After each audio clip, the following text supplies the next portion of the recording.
할렐루야. 내 영혼아 여호와를 찬양하라. 나의 생전에 여호와를 찬양하며 나의 평생에 내 하나님을 찬송하리로다. 귀인들을 의지하지 말며 도울 힘이 없는 인생도 의지하지 말지니 그의 호흡이 끊어지면 흙으로 돌아가서 그날에 그의 생각이 소멸하리로다. 사랑의 아버지 하나님, 다시 4월의 첫날을 허락하여 주시고 부활의 기쁨을 우리에게 주셔서 감사합니다. 이제 우리가 다시 한번 새벽에 일어나 우리의 시작과 모든 것을 아버지 하나님께 드리길 원합니다. 주님, 이 새벽 예배를 받아주시고 4월 한 달 동안 주님의 사람으로 세상에서 승리할 수 있도록 지켜주옵소서.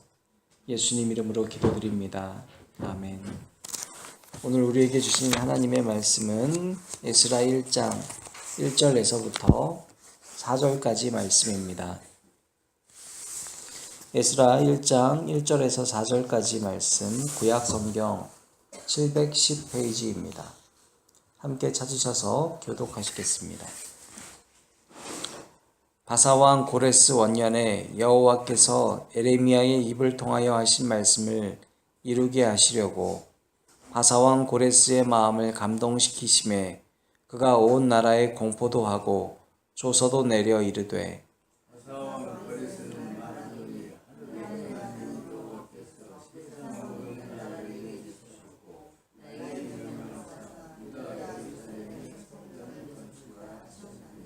이스라엘의 하나님은 참 신이시라.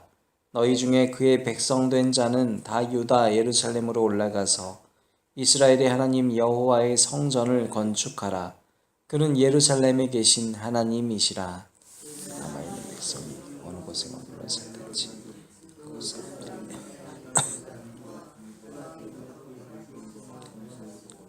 그 외에도 예루살렘을 세울 하나님의 성전을 위하여 기쁘게 드리지이라. 우리 좌우 앞뒤 돌아보며 잠시 인사하시겠습니다. 안녕하세요. 잘 오셨습니다. 다들 피곤하시겠지만 오늘 또 우리 새벽을 깨우신 하나님께 감사드리고 오늘 하루 그리고 이달 한 달을 주님의 이름으로 승리하시기를 바랍니다. 에스라는 본래 역대기와 같은 책으로 분류가 되어 있습니다. 그것은 에스라가 새로운 책이 아니라 역대기의 마지막에서부터 이어지는 내용이기 때문입니다. 역대기 마지막 상황은 마지막 왕 시드기야에 이르러 12절에 이렇게 우리에게 증거하고 있습니다.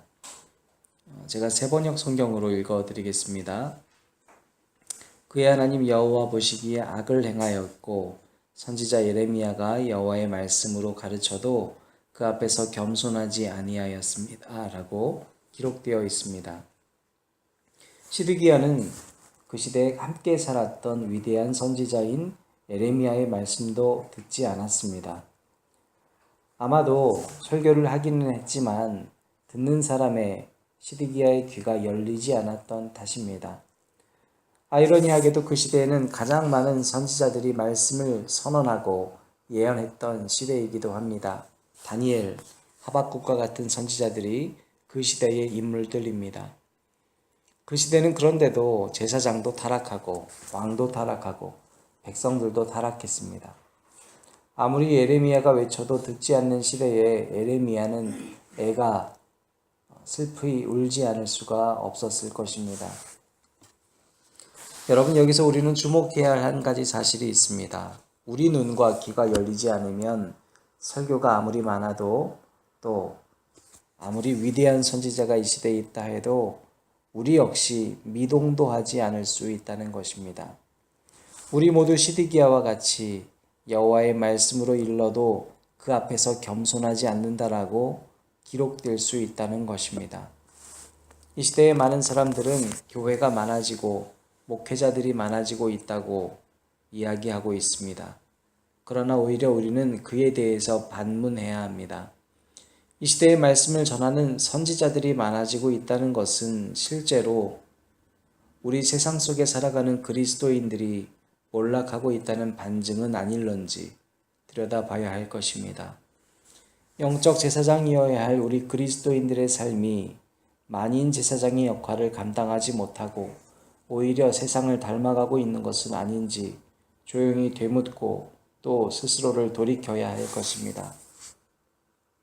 이스라엘 백성들의 그 나라 그 땅은 역대하 마지막 기록처럼 포로 생활로 접어들었습니다. 70년의 포로 생활은 끔찍했겠지만 그 포로 생활이 있었어야지만 백성들이 자신의 힘으로 여기까지 온 것이 아니라 하나님께서 애굽의 노예 신분이던 그들을 업고 여기까지 왔던 것을 되새길 수 있었기 때문입니다. 이스라엘 자손이 애굽 땅을 떠나 3개월이 됐던 때 시내 광야에 이르렀습니다. 그리고 그 시내 광야에서 하나님께서는 모세를 통하여 이렇게 말씀하셨습니다. 출애굽기 19장 3절에서부터 6장까지입니다. 모세가 하나님 앞에 올라가니 여호와께서 산에서 그를 불러 말씀하시되 너는 이같이 야곱의 집에 말하고 이스라엘 자손들에게 말하라. 내가 애굽 사람에게 어떻게 행하였음과 내가 어떻게 독수리 날개로 너희를 업어 내게로 인도하였음을 너희가 보았느니라. 세계가 다 내게 속하였나니 너희가 내 말을 잘 듣고 내 언약을 지키면 너희는 모든 민족 중에서 내 소유가 되겠고 너희가 내게 대하여 제사장 나라가 되며 거룩한 백성이 되리라. 너는 이 말을 이스라엘 자손에게 전할지니라. 하나님의 은혜로 출애굽하고 가장 약한 족속이었던 그 백성들을 통해 구원을 이루셨던 하나님의 놀라우심을 그들은 경험했지만 시간이 흘러서 자손들이 번성할수록 그 은혜를 잊고 겸손을 잃어가는 모습에서 그들에게 필요했던 것은 자각이었습니다. 그렇기 때문에 성경 속에서는 이스라엘 백성들에게 이 고통을 주신 하나님에 대하여 영원히 고통 속에 머물지 아니하시고 다시 한번 이 포로 생활에서부터 해방시켜 주실 소망도 함께 주셨습니다. 역대기의 마지막 기록은 70년의 노예 생활을 했던 상황에 대해서는 더 이상 이야기하고 있지 않습니다. 오히려 바로 그 이후의 일에 대하여 기록하고 있습니다. 22절에서부터 23절 말씀을 제가 읽어드리겠습니다. 바사의 고레스 왕 원년에 여호와께서 에레미야의 입으로 하신 말씀을 이루시려고 여호와께서 바사의 고레스 왕의 마음을 감동시키매 그가 온 나라에 공포도 하고 조서도 내려 이르되 바사왕 고레스가 이같이 말하노니 하늘의 신 여호와께서 세상 만국을 내게 주셨고 나에게 명령하여 유다 예루살렘의 성전을 건축하라 하셨나니 너희 중에 그의 백성된 자는 다 올라갈지어다. 너희 하나님 여호와께서 함께 하시기를 원하노라 하였더라. 역대기 마지막에 기록된 이 본문 말씀 이것이 오늘 에스라 1장 1절에서부터 다시 반복되고 있는 것입니다. 하나님께서는 이방인의 왕인 고레스의 마음을 감동시켜 주심으로 당신의 전능하심을 보여주고 계십니다. 무엇보다 말씀을 통해서 오늘 역대하 마지막 절과 에스라 첫 장면에 같은 이야기를 반복하심으로 역대기서의 수많은 백성들의 몰락에도 불구하고 하나님은 일하실 것이며 그러므로 오늘 이 시대의 타락에도 불구하고 하나님은 여전히 일하고 계시는 바를 우리에게 알려주고 계십니다. 오늘 말씀에 이렇게 기록되어 있습니다. 우리 오늘 말씀 3절, 4절 말씀을 함께 읽어보겠습니다. 시작.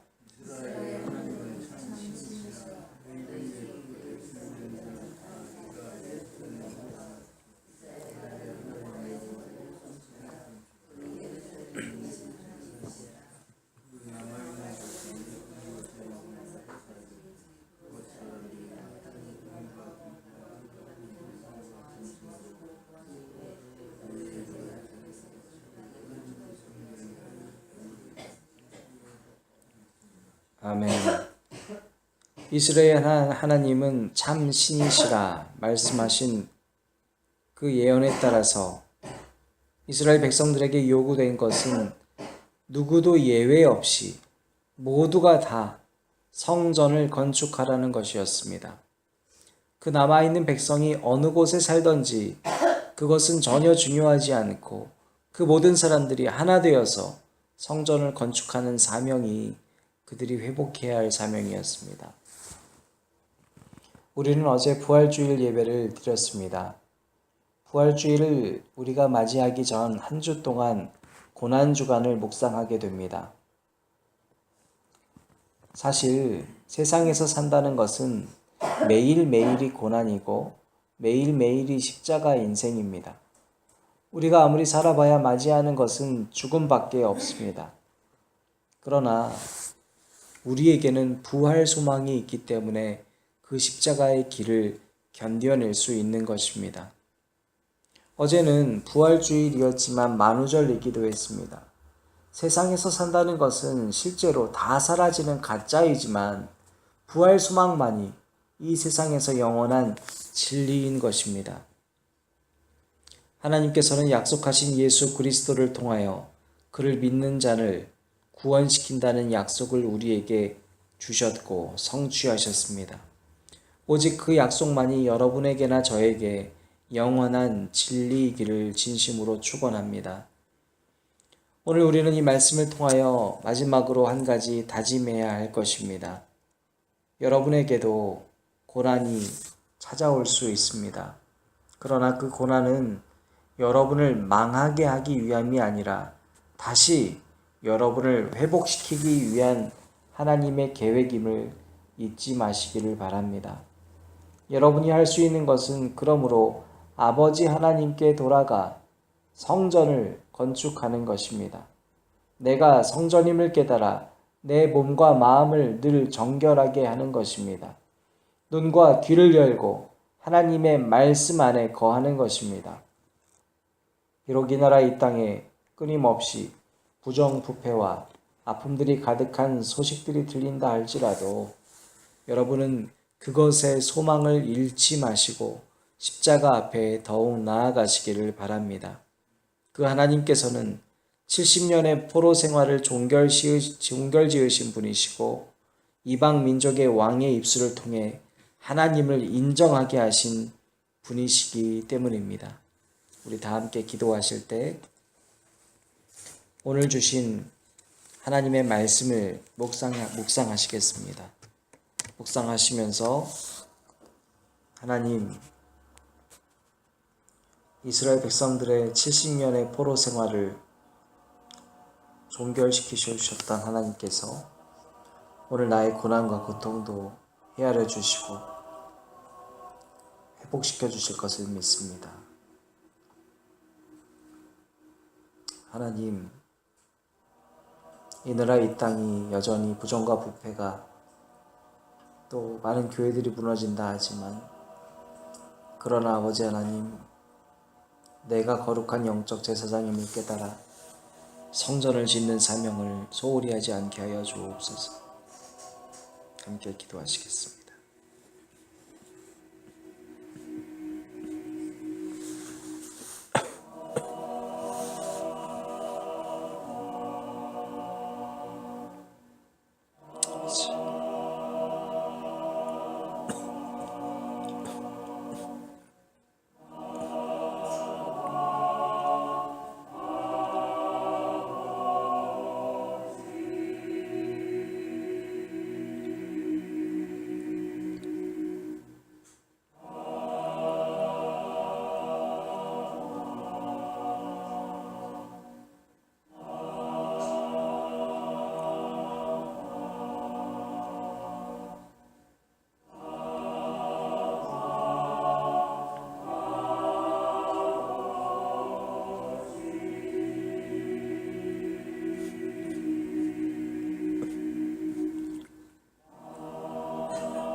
가지 더 기도하겠습니다. 기도하실 때 나라와 민족을 위하여 또 우리의 형제 나라인 북한을 위하여 기도하겠습니다.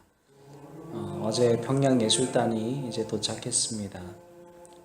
이제 그곳에서 예술 공연을 한 것으로 알려지고 있습니다. 예술을 통하여 예수가 전해지고 또 그 예수를 통하여 북한 땅이 변화될 것을 우리가 기도하고 또 정상 간의 만남과 고위급 대화를 통하여 그 안에 사람의 대화만 오가는 것이 아니라 그 안에 믿는 자들이 믿음을 보임으로 하나님의 마음으로 우리 고레스 왕이 그 마음이 감동되었던 것처럼 북한 땅에 있는 모든 지도자들의 마음이 감동될 수 있도록 우리 기도하겠습니다.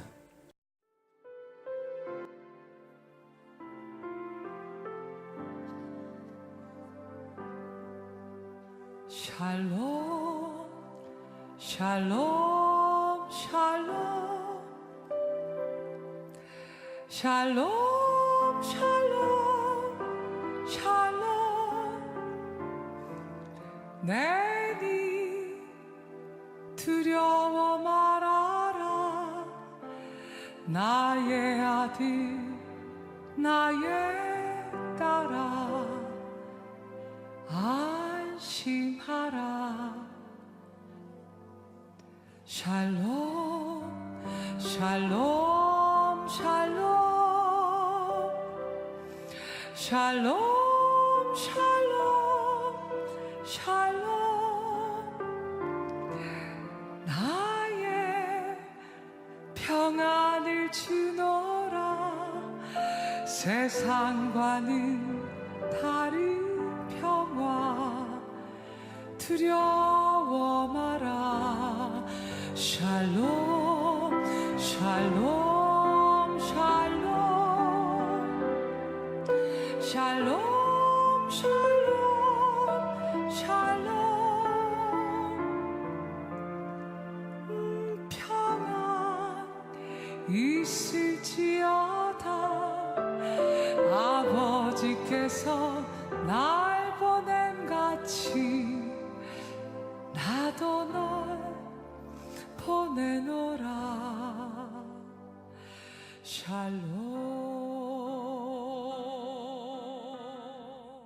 샬롬 사랑의 아버지 하나님, 오늘 우리에게 말씀을 주시고 이 말씀을 통해서 하나님의 마음이 무엇인지를 알려주시니 감사합니다.